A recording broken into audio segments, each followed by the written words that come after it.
ఇవి చదివితే సరిపోతుందని నాకు అనిపించింది చదివిన తర్వాత. అందుకే మీకు కూడా ఒక మాట చెప్తున్నాను.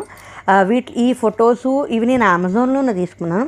ఈ 3 పుస్తకాలు నేను అమెజాన్లో తీసుకున్నాను. ఈ 2 విశాల మాటలు ఉత్తినే సరదాగా చిన్నపిల్లలకి కథల పుస్తకం ఉంటుందిగా, మా మేనల్లుడికి చూపించినట్టు చదివించినట్టు ఉంటుంది.